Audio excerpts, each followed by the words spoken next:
Hello बच्चों, स्वागत है आप सभी का माइंड ब्लोइंग क्लासेज के यूट्यूब चैनल पर। मैं ज्ञानेंद्र। आज मैं आपको पढ़ाने वाला हूँ। आज ये लेसन का दाई एंड कर देंगे, ठीक है। तो हमने 200 को पढ़ लिया था। लेक्चर नंबर 3 में हमने प्रिज्म द्वारा प्रकाश का अपवर्तन भी देख लिया था, प्रिज्म कोण भी जान लिया था, और विचलन कोण हमने आपको बताया था बेटा जी। जैसे कि आपतित किरण और निर्गत किरण के बीच के कोण को विचलन कोण कहते हैं। जैसे ये आपतित किरण है, ये आपतित किरण है, ये निर्गत किरण है। इसको डाट डाट आगे बढ़ा देंगे, इसको dot dot dot dot dot आगे बढ़ा देंगे, तो ये बनेगी, ये बनेगी। इन दोनों के बीच जो कोण बना है वही क्या है? ये कोण कौन सा है बेटा जी? ये वाला। यही क्या है? विचलन कोण। इसे किससे दर्शाते थे? डेल एम से। हालांकि प्रिज्म का अपवर्तनांक सिलेबस में नहीं है, पर हमने प्रिज्म का अपवर्तनांक भी आपको पढ़ा दिया था लेक्चर नंबर 3 में। प्रकाश का बड़ विक्षेपण भी हमने आपको पढ़ा दिया था। ये सबका सब सारा का सारा समझा दिया था। अब वहाँ पे आसमानी लिखाया था हमने, यहाँ पे जामनी दिया है, कोई दिक्कत नहीं। इसको जामनी आसमानी दोनों बोल देते हैं। इंग्लिश में इसको इंडिगो ही बोलते हैं। क्यों? इंडिगो। समझ आएगा ये बात? तो यहाँ पे ट्रिक जो हिंदी में हमने वहाँ पे बताया था, यहाँ पे ट्रिक बन जाती है बैजानी, बैजानी हा पी नाला। ठीक है, ये भी ट्रिक बट लिखी रहती है बुक में। बै से बैंगनी, जा से जामनी, नी से नीला, हा से हरा, पी से पीला, ना से नारंगी, ला से लाल। ठीक है, तो हमने ये बताया भी था आपको। एक प्रिज्म से जब गुजरती है प्रकाश किरण 7 रंगों में विभक्त हो जाती है। बैंगनी सबसे नीचे, लाल सबसे ऊपर। उन 7 किरणों को फिर उल्टा करके एक प्रिज्म में रख दो, तो उल्टा करके एक प्रिज्म में रख दो, उससे निकलने पर एक सिंगल किरण में बन जाती है। इंद्रधनुष इसी तरह बनता है। आओ इंद्रधनुष के बारे में थोड़ा सा जान लेते हैं। इंद्रधनुष क्यों बनता है? प्रकाश के विक्षेपण के कारण। किसके कारण बनता है बाबूजी? प्रकाश विक्षेपण के कारण बनता है इंद्रधनुष। विक्षेपण किसके कारण होता है प्रकाश का? इसी अपवर्तन के कारण। तो इंद्रधनुष का बनना, ये आप हेडिंग डाल सकते हैं, आप लिख सकते हैं।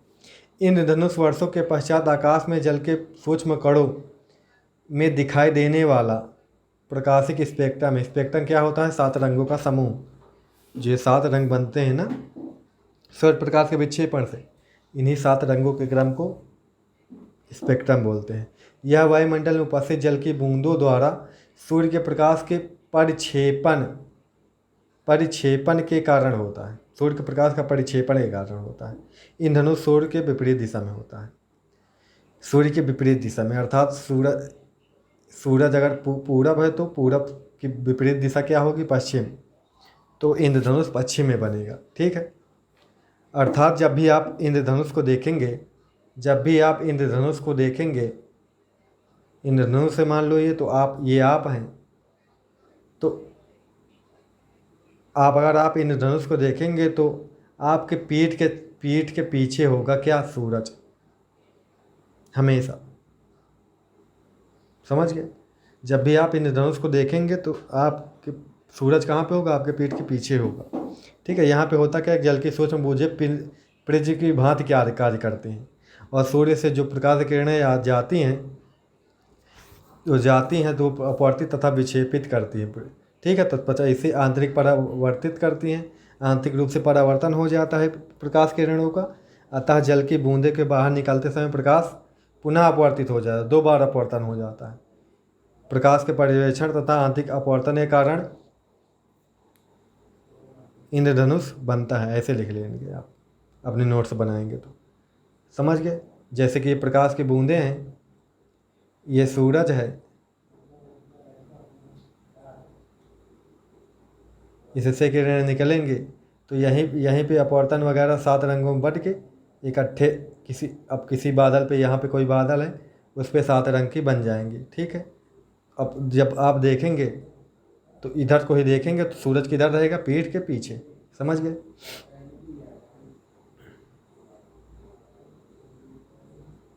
बिग व्यूअर बोला तो मैंने याद रखने का क्रम सारा का सारा बता दिया था हमने।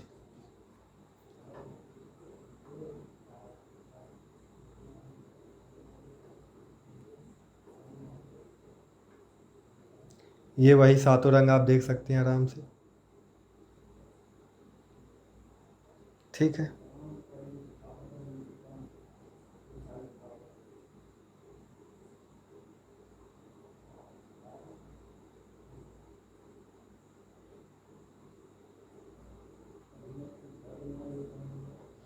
आइजैक न्यूटन ने ही सर्वप्रथम क्या किया था? सूर्य के प्रकाश का स्पेक्ट्रम प्राप्त किया था। प्राप्त करने के लिए प्रिज्म को प्रयोग किया था। इन्होंने ही प्रिज्म वाला प्रयोग जो किया था वो आइजैक न्यूटन ने ही किया था, याद रखेंगे। ये अच्छा काम यही करके गए। हाँ। अग्रिम सूर्य मतलब सूर्य उगते समय, अग्रिम सूर्य तथा विलंबित सूर्यास्त यानी कि सूर्य डूबते समय क्या प्रक्रिया होती जान लेते हैं। जो वायुमंडलीय अपवर्तन का कारण, वायुमंडलीय अपवर्तन क्या होता है? वायुमंडल में भी बहुत सारी सरल विरल माध्यम बनते रहते हैं। जब तारों का टिमटिमाता हमने आपको पढ़ाया था तब ये बात बताई थी आपको। कारण सूर्य हमें वास्तविक सूर्योदय से अर्थात वास्तविक सूर्योदय से 2 मिनट पूर्व दिखाई देने लगता है। यानी कि सूर्य उगता नहीं है लेकिन 2 मिनट पहले ही दिखाई देने लगता है। वास्तविक सूर्यास्त के लगभग 2 मिनट पश्चात तक सूर्य दिखाई देता रहता है। सूर्य मतलब वास्तव सूर्यास्त हो जाता है लेकिन 2 मिनट बाद तक दिखाई रहता है, इसी अपवर्तन के कारण। ठीक है, वायुमंडलीय अपवर्तन के कारण तारों की आभासी स्थिति अर्थात तारों की एक जैसी स्थिति प्रतीत नहीं होती। समझ रहे हो ना? तो ये भी अपवर्तन के कारण होता है, क्योंकि अपवर्तनांक जगह जहाँ पे अलग अलग होता है। हमने ये चीज़ वहाँ पे समझाई थी आपको, तारों का टिमटिमाना जब आपको पढ़ाया था। क्या पढ़ाया था बेटा जी?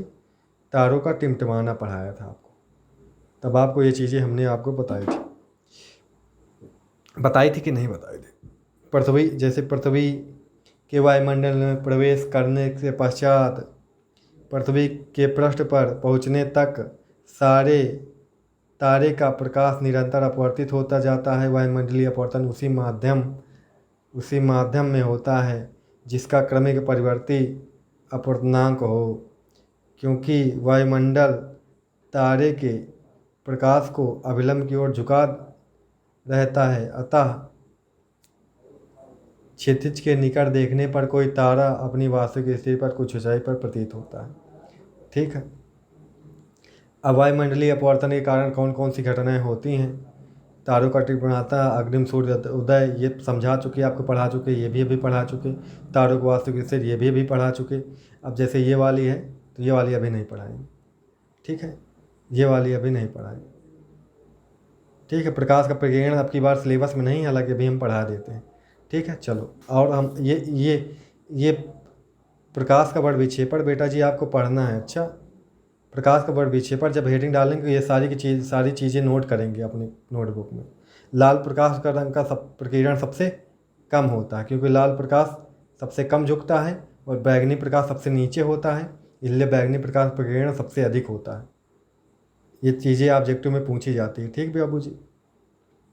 ठीक है, ये प्रिज्म का फिगर आप बनवा दिए थे हम।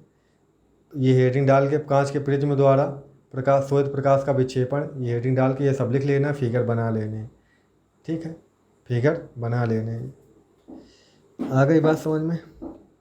हाँ, ये बातें नहीं लिखनी है, ये सब बातें नहीं लिखनी है। तारों को टिमटिमाना नहीं लिखना है। अब हमने पढ़ा दिया था पहले के लेक्चर में, समझा भी दिया था। टिंडल प्रभाव वाला प्रकाश प्रकीर्णन अब की बार सिलेबस में है नहीं है, पर हम सोच रहे हैं इसको समझा दें। सिलेबस में अब की बार है नहीं। ठीक है बेटू, इतना ही आपके सिलेबस में है। सिलेबस आपका चैप्टर होगा ख़त्म। जैसे खतरे का सिग्नल लाल क्यों है, सब प्रकाश प्रकीर्णन के उदाहरण है। स्वच्छ आकाश का रंग नीला क्यों होता है, ये सब प्रकाश प्रकीर्णन का कारण होता है। तो प्रकाश का प्रकीर्णन सिलेबस में अब की बार नहीं है। 2021 वाले जो पेपर देंगे बच्चे उनके लिए नहीं है, बाकी आगे रहेगा। तो इसे हम समझा देते हैं। आप लोग अब वीडियो मत देखिए, अब आप लोग इसे नोट मत कीजिएगा। जिन्हें 2021 में पेपर देना है वो इसे नोट नहीं करेंगे, कोई मतलब नहीं आपका। प्रकाश का प्रकीर्णन होता क्या है देखते हैं।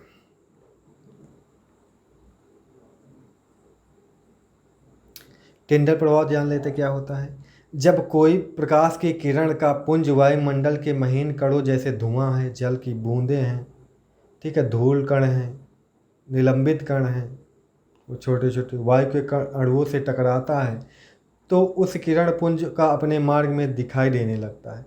तो वह किरण पुंज जो होता है, किरण पुंज का मार्ग दिखाई दे देता है। कोलाइडी कणों के द्वारा प्रकाश के परिकिरण की परिघटना की क्या कहलाती है? टिंडल प्रभाव कहलाती है। समझ गए? टिंडल प्रभाव कहलाती है। जैसे आपने कमरे में देखा होगा, कोई छेद होता है तो सूरज की किरणें उससे आया करती हैं। जितने में आती हैं तो धूल मिट्टी के कण से टकराती हैं, जैसे ऐसे आ रहे हैं तो वहाँ पे जितने में आया करती हैं वो मार्ग, प्रकाश किरणों का मार्ग दिखाई दिया करता है। बस यही है टिंडल प्रभाव। अब इसके उदाहरण और दिए हैं। जब धुएं से भरे किसी कमरे में किसी सूक्ष्म छिद्र से कोई पतला प्रकाश किरण, अरे वही जो हमने अभी समझाया है आपको। जब किसी घने जंगल में विनाद के समय सूर्य गुजरता है तो टिंडल प्रभाव देखता है। घना जंगल हो तो वहाँ से प्रकाश किरणें जब निकलती हैं तो वहाँ भी दिखता है। प्रकीर्णन का नियम है कि तरंग दैर्ध्य की घात 4 के व्युत्क्रमानुपाती होता है प्रकीर्णन। तरंग दैर्ध्य के व्युत्क्रमानुपाती हो गया। तो जैसे कि प्रकीर्णन प्रकाश का वर्णन प्रकीर्णन न करने वाले कणों का आकार पर निर्भर करता है। तो प्रकीर्णित प्रकाश का वर्णन किस पर होता है? कणों पर। अत्यंत सूक्ष्म कण मुख्य रूप से नीले प्रकाश का प्रकीर्णन करते हैं। बड़े आकार के कण अधिक तरंग दैर्ध्य के प्रकाश का प्रकीर्णन करते हैं, मतलब प्रकीर्णन करते हैं। यदि प्रकीर्णन करने वाले कणों का साइज बहुत अधिक है तो प्रकीर्णित प्रकाश श्वेत भी प्रतीत हो सकता है, अर्थात जो प्रकीर्णन होगा वो प्रकाश कैसा लगेगा? श्वेत, अर्थात सफ़ेद। खतरे का सिग्नल लाल ही क्यों होता है भाई? अच्छा, प्रकीर्णन मतलब प्रकाश किरणों का बिखरना। जैसे कि ये कोई कण है, अब प्रकाश किरण आएगी यहाँ पे टकराएगी तो ऐसे कई रंगों में बढ़ जाएगी। प्रकाश में कई रंग होते ही हैं, तो कई रंगों, यही क्या है? प्रकाश का प्रकीर्णन। समझ गए? जब आप दीवार में टार्च मारते हैं तो टार्च उतने में ही नहीं बनती, वो किरणें फैल जाती हैं चारों तरफ। यही क्या है? प्रकीर्णन है। टकराने पर किरणें फैल जाती हैं। चलो, एक तरह के ये क्या है? परावर्तन वाली घटना है। जैसे कि खतरे का प्रकाश का रंग लाल होता है, लाल रंग के कोहरे या धुएं से कम प्रकीर्ण होता है, इसलिए यह दूर से दिखाई देता है। लाल रंग का प्रकीर्णन सबसे कम होता है। प्रकीर्णन कम होगा तो फैलेगा कम तो सीधा सीधा जाएगा, तो दूर तक जाएगा, अर्थात दूर से ही दिखाई देगा। समझ गए? अस्वच्छ आकाश का रंग नीला क्यों होता है? ये सब क्वेश्चन पूछे जाते हैं। हालांकि अब की बार प्रकीर्णन के उदाहरण हैं ये सब प्रकीर्णन के, पर अब की बार सिलेबस में आई नहीं, पर हम पढ़ाई दे रहे हैं। हाँ, तो इसीलिए ये होता है, यही प्रकीर्णन के कारण होता है आकाश का रंग नीला दिखाई देता है। जैसे कि वायुमंडल में वायु के अणु और सूक्ष्म कण बहुत सारे होते हैं। दर्श प्रकाश की तरंग दैर्ध्य के प्रकाश की अपेक्षा क्या होता है? छोटा होता है। ठीक है, ये कम तरंग दैर्ध्य के प्रकाश को प्रकीर्णन करने में अधिक प्रभावी होते हैं। जो धूल मिट्टी कण होते हैं, जो कम प्रकाश की तरंग दैर्ध्य होती है, उसका प्रकीर्णन करने में बहुत अधिक प्रभावी होते हैं। लाल रंग के प्रकाश की तरंग दैर्ध्य नीले रंग के प्रकाश की अपेक्षा कितनी गुनी होती है? 1.8, अर्थात नीले रंग के प्रकाश किरण की तरंग दैर्ध्य काफ़ी कम होती है। जो नीले रंग के प्रकाश की तरंग दैर्ध्य है वो बहुत कम होती है, इसलिए सबसे अधिक प्रकीर्णन उसी को होता है। प्रकीर्णन अर्थात सबसे ज़्यादा वही फैलता है। ठीक है, नीले रंग का प्रकाश फैलता वही है। अब धूल मिट्टी कण होंगे तो पूरे आकाश में, पूरे वायुमंडल में कौन सा रंग फैलेगा? पूरा नीला वाला ही फैलेगा ज़्यादातर। तो दूर से ही क्या कैसा दिखता है? सब नीला नीला ही दिखता है। समझ गए? तो ऐसा प्रकीर्णन के कारण होता है। नीले रंग का ही प्रकीर्णन सबसे ज़्यादा क्यों होता है? क्योंकि इसकी तरंग दैर्ध्य कम होती है। समझ गए? अतः जब सूर्य का प्रकाश वायुमंडल से गुजरता है तो वायु के सूक्ष्म कण लाल रंग की अपेक्षा नीले रंग को अधिक प्रबलता से प्रकीर्ण करते हैं। प्रकीर्ण हुआ नीला प्रकाश हमारे नेत्रों में प्रवेश करता है तो हमें आकाश का रंग नीला प्रतीत होता है। ऊंचाई पर उड़ते हुए यात्रियों का आकाश का रंग काला क्यों प्रतीत होता है? क्योंकि ऊंचाई पर वायुमंडल नहीं होता है। वायुमंडल नहीं होता तो वहाँ प्रकीर्ण नहीं होता, प्रकीर्ण नहीं होता तो प्रकाश नहीं फैला होता, प्रकाश नहीं होता तो काला प्रतीत होता है। समझ गए? इसीलिए लिखा, क्योंकि इतनी ऊंचाई पर प्रकीर्ण सुस्पष्ट नहीं होता, प्रकीर्ण होता ही नहीं है, अर्थात प्रकीर्ण दिखता नहीं। बादल सफ़ेद क्यों प्रतीत होते हैं? बादल सफ़ेद क्यों प्रतीत होते हैं? बादल सूक्ष्म पानी की बूंदों से बने होते हैं। ये सूक्ष्म बूंदों का आकार दृश्य किरणों की तरंग दैर्घ्य की सीमा से अधिक होता है। समझ गए? जो सूक्ष्म कण होते हैं इनका आकार जो होता है, जो दृश्य किरणें होती हैं उनकी तरंग दैर्घ्य से भी अधिक होता है। इसलिए जब श्वेत प्रकाश इन कणों से टकराता है तभी दिशा में प्रकीर्ण हो जाता है। तो श्वेत प्रकाश इनसे टकराएगा तो श्वेत प्रकाश फैल जाएगा, तो ये क्या दिखेंगे? सफ़ेद सफ़ेद ही दिखेंगे बादल। समझ गए? अब तारे क्यों नहीं टिमटिमाते, ये बात हालांकि बताई थी हमने जब ग्रह क्यों टिमटिमाते हैं पढ़ा था। तारे क्यों टिमटिमाते हैं जब पढ़ा था तो हमने बताया था कि तारे क्यों, ग्रह क्यों नहीं टिमटिमाते हैं। ये क्वेश्चन भी पूछता है। तो बोलते हैं कि तारों की अपेक्षा पृथ्वी के काफ़ी नज़दीक होते हैं। कौन? ग्रह। तारे तो बहुत दूर होते हैं लेकिन पृथ्वी के नज़दीक कौन होते हैं? ग्रह। इसलिए उसे प्रकाश का बड़ा स्रोत माना जाता है। इसलिए तारे जो होते हैं पृथ्वी के काफ़ी नज़दीक अरे उल्टा बोल रहा हूँ मैं यार। तारे की अपेक्षा पृथ्वी के काफ़ी नज़दीक होते हैं। कौन? ग्रह। इसीलिए उसे प्रकाश का बड़ा स्रोत माना जाता है। यदि ग्रह प्रकाश के बिंदु स्रोतों का संग्रह माने तो प्रत्येक स्रोत द्वारा हमारी आँख में प्रवेश करने वाले प्रकाश की मात्रा में कुल परिवर्तन का औसत मान शून्य होगा, जिस कारण ग्रह टिमटिमाते हैं। समझ में ना आया होगा तो इसे आसान भाषा में ये समझे।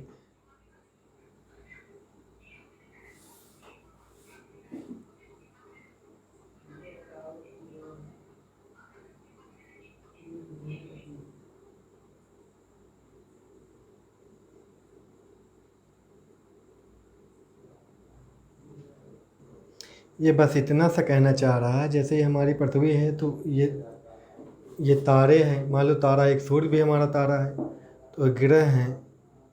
तो जो इससे प्रकाश आता है ये इतना अधिक मात्रा में होता है, जो इनसे प्रकाश आता है इनके पास किससे? इससे ही प्रकाश जाता है। तो इनसे जो प्रकाश आता भी है वो बहुत शून्य होता है। जैसे कि चंद्रमा क्या है? एक तरह का उपग्रह है, या फिर और भी इसी तरह के हैं। तो उनसे जो प्रकाश होता है उनका जो परिवर्तन होता है अब इनसे वो लगभग शून्य के बराबर होता है इसकी अपेक्षा। ये क्या होता है? शून्य के बराबर। तो इसका अपवर्तन वगैरह कोई इफेक्ट ही नहीं करता, बस इसी का प्रकाश रहता है। तो बस टिमटिमाता हुआ यही दिखता है, ये टिमटिमाते हुए नहीं दिखते। कहने का अभिप्राय बस इतना सा है। आशा करते समझ आ गया होगा।